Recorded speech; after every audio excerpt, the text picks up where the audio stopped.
So, Rye, when did you first start here at Peerless? And what is your official title, your official position? Hi, Rye. We're rediscovering America through the common art forms that we all share, especially bourbon. And scratches. Yes. Oh, she's so personable. Scratches. You're charming. I see why you're the face of the organization. Oh, I scratch you. So are you high rye, low rye? What's your mash bill, Rye? You went too far. That's proprietary.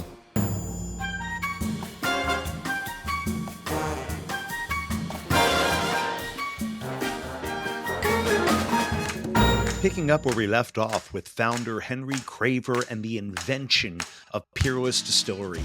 And of course, grandson Corky Taylor and great-grandson Carson Taylor bringing history back to life. It's time to dig a little deeper. We'll start with their sexy, one-of-a-kind bottles. This bottle leaps out at me, and I bought a bottle just on site. Can you talk to me about the design of this bottle? How did it come about? Carson design. Is that right? Yes. So, I wanted something, like you say, if somebody's in a bar 10 feet away from the back bar, I want it to have its own presence.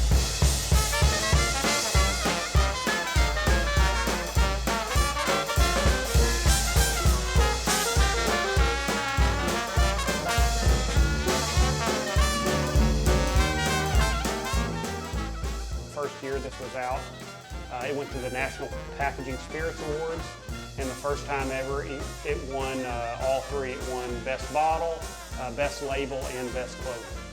Oh, muzzle tov, as we say. That's fantastic.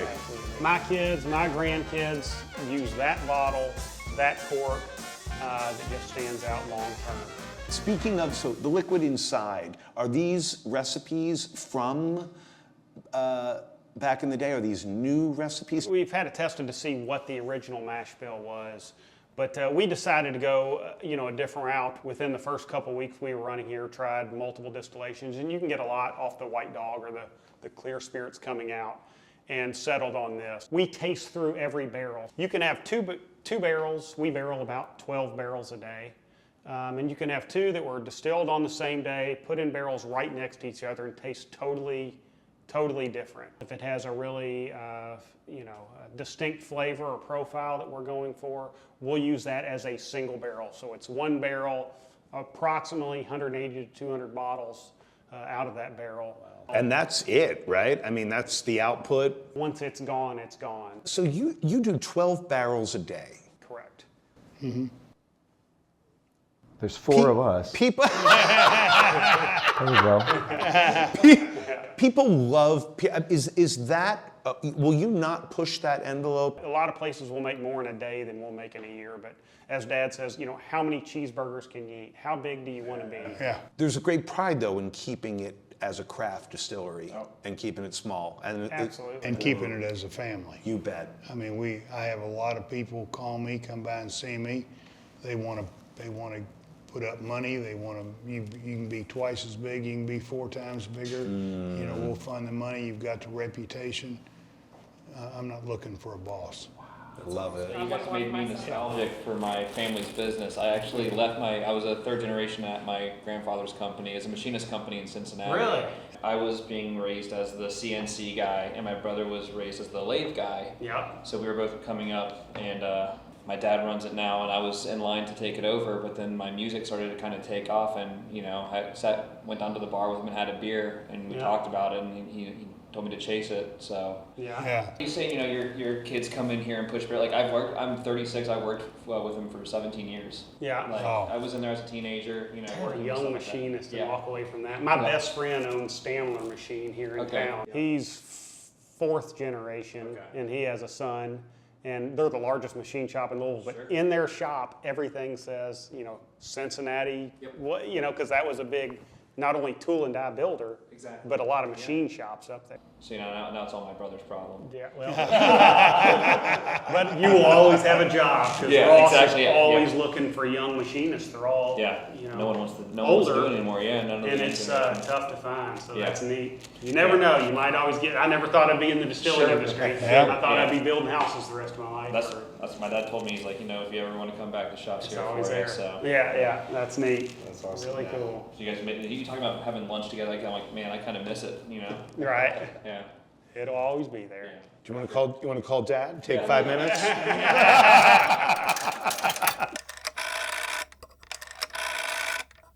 Dad? Son? I've decided that music is my calling. I'm sorry to disappoint you. Son, you're a boon. You can do anything. And now back to the action. This is our entire production right in here. We are a craft distillery, so we are very, very, very small, comparatively speaking. Everything is on site. Yes, every single thing. We do something very different here called sweet mash. I'm sure you guys have heard of sour mash as you've been around. Yes. And that means you're reusing part of your previous distillate. We don't reuse any of our previous distillate. We're gonna start from scratch every single time. So fresh grains, fresh water, and then we clean everything out after every single run. It allows for you to get a lot more flavor out of it. So this is gonna get a little scientific. I love it. You cut 3 different types of alcohol during the distillation process. You cut your heads, your hearts, and your tails. For us, during sweet mash, when we're cutting our alcohols, we don't have to be as precise as sour mash. We can play around with those cuts a little bit, and that basically means that you're distilling them off at a certain temperature. Yeah. So we can kind of play around with that to get some different flavor profiles in there as well. Yeah, so my name's John Wadle. I'm the single barrel curator here at Kentucky Peerless. So basically I like to say I have one of the best jobs. I get to taste everything once it's done aging, along with a group of us that go through with barrels. So half of being able to taste is being able to smell, which is why you see people nose your glass. So the trick is, you want to tilt your glass kind of slight, just barely hang your nose outside of that glass, and move it from left to right. The reason you do that is your nasal passages change every 30 minutes or so, so you will notice I can smell a little bit better and a little different from one side to the next. Now, the first sip is probably the most crucial you will take. We all been to college or party, right? When you take that big gulp, especially with higher proof, it's going to put your taste buds in a shock, and that's when you'll get that Kentucky hug, that warming sensation we call right there in the chest. So sip and savor. It's a race, it's not a sprint, as I always say, right? So you want to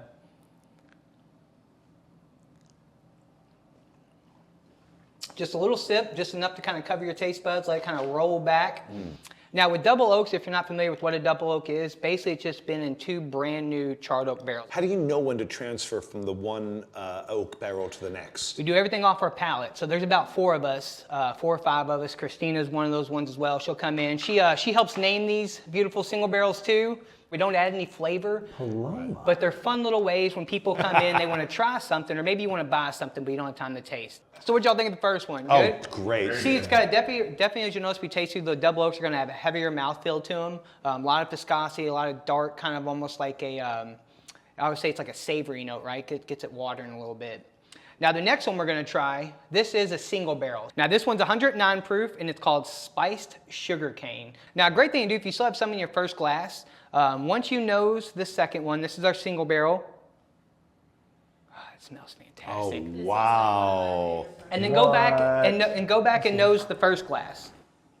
So you can see same recipe. Obviously this one's a mingle, but notice the flavor profiles that may go into a batch. Because we don't use all these for single barrels. Some of these we do put in our batches because we want our batches to be just as good.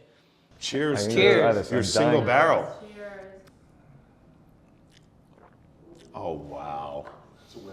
What makes I think our program so great and why it's so great is because it's not just one person. There's 4 or 5 of us that taste through that we all taste a little differently, and we all like different flavor profiles. And there will be times where like John and some other people are like, oh, this is so good. I absolutely just love this profile. And I'm sitting there like, no, not for me, not for me.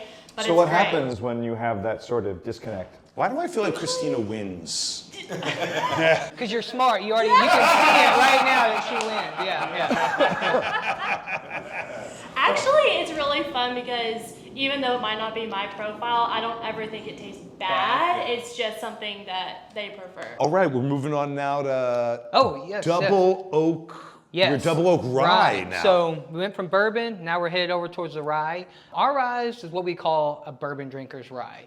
We use a very low rye content in this rye mash bill, but just enough where you still get some of those beautiful rye notes, but also we have that corn that's a little bit more active within our mash bill. Great. So this is our double oak rye. This one's 109.5 proof that we have here. So right away you can tell a little bit on the nose. Ryes to me always come off a little bit lighter, a little bit more fruitier, floral, but also that toasted marshmallow is what I love about our. Oh, yeah. And I mean, I'm more of a rye drinker over bourbon. I know that's crazy because we live in, Kentucky, but I just love the complexity and the flavor profiles of rye. This is beautiful. What y'all think of the double oak rye? Pretty good? Oh, it's If you still have your it's a second game glass, changer. the good thing too with double oak, if you hold that, you can even see the color difference. Double oaks are going to be a little bit more, like I said, darker. Just It's because funny, all I can see is an empty glass. There's nothing wrong with it. Am I missing something? We don't chill filter, we just paper filter, so we have all the oils. If you guys have ever done wine tastings before, they look for the viscosity of the wine. You can do the exact same thing with our product. So it literally has legs on it. I do that And all it the drips time. the When oil, I'm home, yeah. I'm like, ooh, look at these legs. And that's a direct result of the natural oils that you leave in. That's what gives the legs. When distilling. Mm-hmm. Got it. Yeah, so everything, all the cuts we make are due to temperatures off our still. It's how we run it. And believe it or not, just a slight change in temperature will change your product completely. You'll get two different flavor profiles. But you're saying if it's non-chill filtered, you're going to get those legs. You're gonna get a lot better, yeah. Nice. We're in Kentucky. We don't get rid of oils and fats. I don't know if you've had I just say too, you mentioned the first sip shocks you a little bit.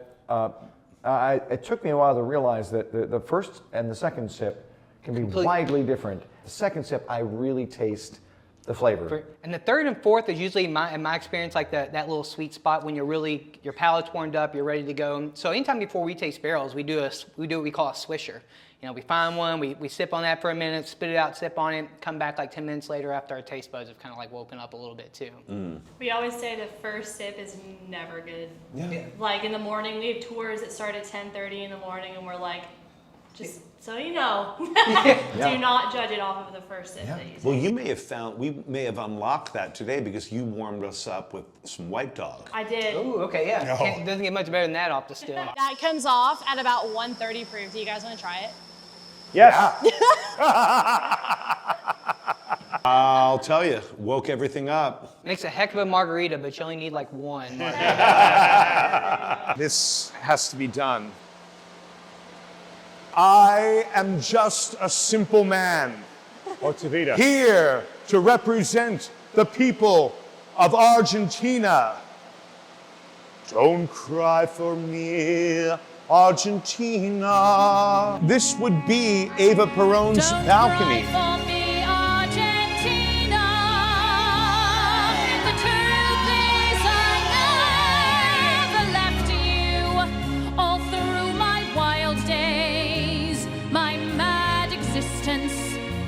I kept my promise. Don't keep your distance.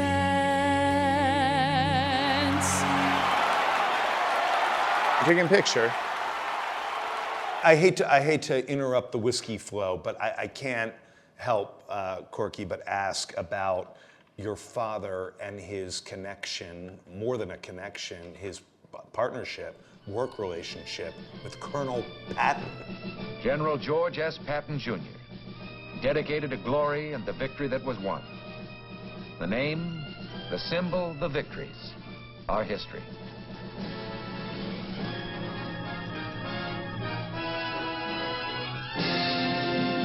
General Patton. Yeah. I'm sorry, everyone's a colonel in Kentucky. whiskey. Yeah, Right. yeah. But this is Everybody, but yeah, you're General right. Patton, he was your father was General Patton's right hand. Chief aide, yeah. Unbelievable. My father went to military school for 14 years, and then he went into military, of course, in 41, fighting the war, and Patton wanted what he thought was the best shot in the military. And I kiddingly say, well, my dad had been shooting a gun for 14 years at Castle Heights. My favorite story about General Patton was he loved the Royal Lipizzan horses. And there were 58 of them. And he hid them up in a cave in Austria. So they'd be fighting the war, and just like on Friday afternoon, you stop the war, he said, I want to go see the horses, tell my dad. So my dad would fly a plane in there, they'd put 2 motorcycles up in the belly of the plane, they'd go to Austria, ride their motorcycles in the cave, and there was a man in there, and Patton wanted the person to hide these 58 horses to be the best horseman in the United States military. And he was actually captain of the United States polo team. So this man would tell my dad was 22, 23 years, said, now when this war is over, I want you to meet my 2 daughters. I'm gonna fly them from India, they both went to IU. I'm gonna fly them to Paris and I want you to meet them. And of course my dad goes, yeah, I'm sure I'm gonna meet these girls, you know, like a joke. Well, the war was over, my dad goes to Paris, the 2 girls flew in, my dad got married 8 days later. Wow. It's like an arranged marriage. Yeah, it was, yeah. So it was. Or one could say love at first sight, Graham. Yes. Glass half full, yes. Patton was a matchmaker, a famous matchmaker. Well, he wasn't scared of the war. I mean, he wasn't in a house behind the war. I mean, he stood up in the Jeep with his gun here, and my dad said they'd go take over these little towns or something. Patton was drunk, and he'd go in there and start shooting a gun up in the air. The lights would come on, and my dad said, "Oh God, just back them out. We can't, we can't. Patton's too drunk or too crazy or something, you know." So there's some stories you don't hear. So, wow. But I own General Patton's gun. General Patton gave my father that Colt in 1911. My father owned it for 30 years. He passed away young at 53. I've owned the gun for 48 years. Carson will own it. My grandsons already know it'll never be sold. Wow. It's amazing. I didn't even know about this. I mean, you are America, Corky Taylor. Yeah.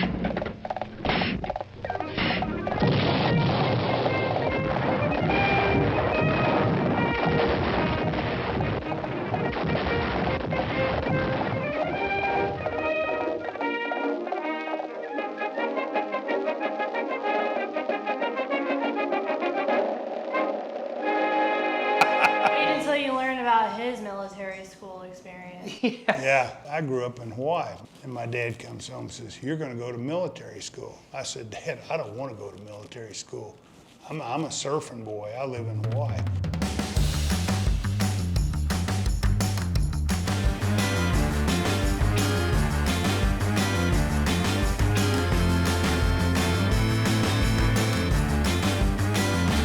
He said, "I don't care what you are. You're going to military school."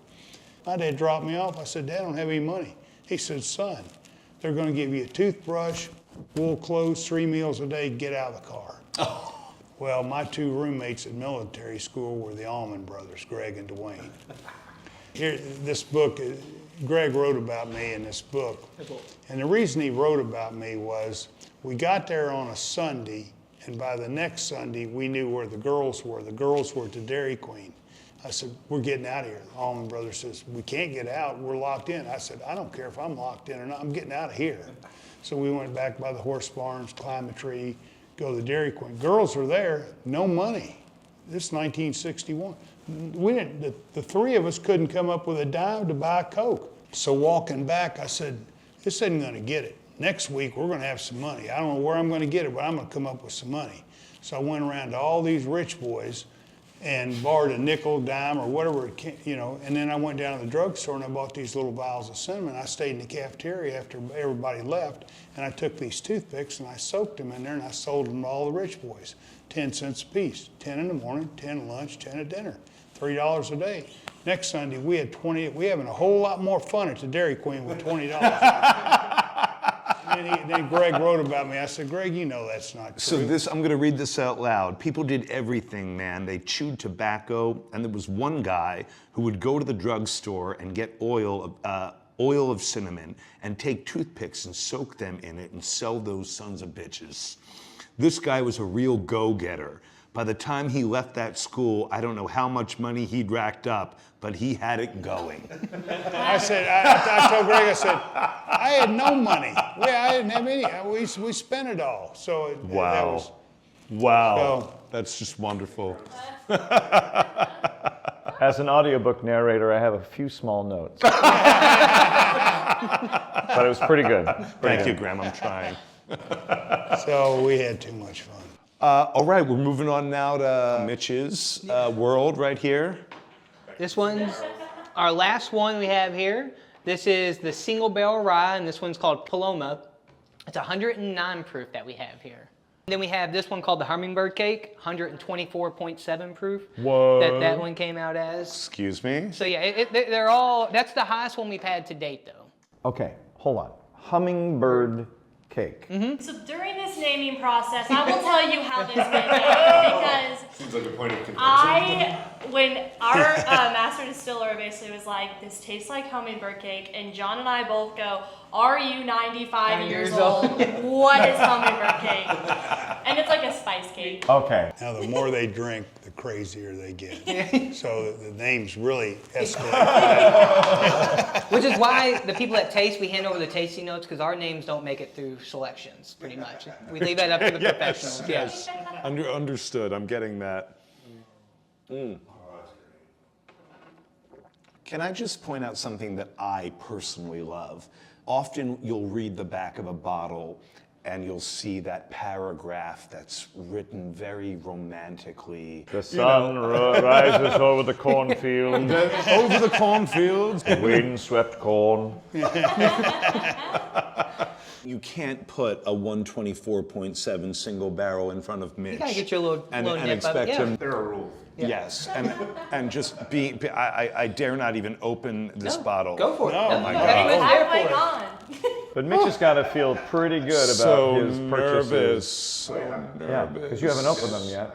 But now you know that you... I mean, if you got some wiggle room, Christina has a vault upstairs, I you do. know, with I other have a stuff vault. past That one single comes. barrel. Okay. I do. All the past single barrels and everything. So Salute. we were doing this, I'll walk around. I'll walk around. this program that we kind of stopped doing. So we have a lot of Dan Cutler, single the barrels bartender. where they are ones that have been up Yes. front. I do think there Hope I are poured some that hummingbird correctly. cakes up there still. Maybe, I don't know, that was a popular, that hummingbird made it like 3 days here. Yeah, before- yeah. I love doing tastings like this because you can taste 109, 124, and you will see that the higher proof, once again, does not mean that it's gonna be rougher on you. The way Right. we built the distillery and everything we do, from how we cook to how we ferment to how we distill, all comes out to play within our finished product.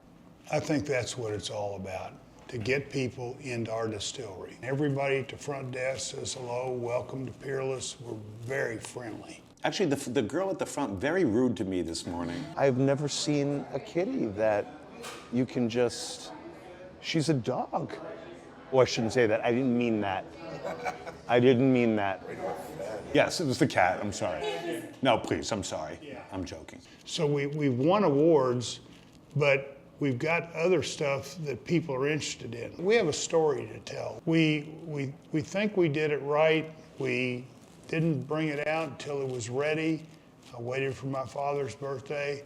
You know, we're proud of what we do. I have to tell you, and I'm a bit of a romantic. I'm a director, I'm a storyteller, but I will never taste Peerless the same way again. Corky, he'll never brag about himself, but he makes this a place where everyone is so happy to come into work every day, and that sounds like I'm making that up, but I'm not. Anything that you need, he will do it in 2 seconds for you. Like, every time he meets someone, he really is like a legend in the industry, and it's like we're so grateful to work for someone like him because it's very rare to have someone like And that. what better point now to raise our glass to Corky and to celebrate all that you've created here. We are so grateful. Bad luck We are to even raise it. bigger fans than when we've started on this journey. And here's Thank to you. many, many, many more years of success for you and the entire family, quite literally family and extended family here at Peerless. All right? Thank you Cheers very to you, much. Corky. Thank you. Cheers. Cheers. You want a glass? It's It's an honor to have you all here to do this. I really appreciate it. Thank you, sir. Thank you. Thank you. Wonderful. Speaking of no matter the cost, how much can I buy that hummingbird? You can. Join us next time on USOB for a very special podcast with the folks at Peerless to recap our epic visit. Will Rye the cat make an appearance? Clearly, she's had enough. Her agent is impossible.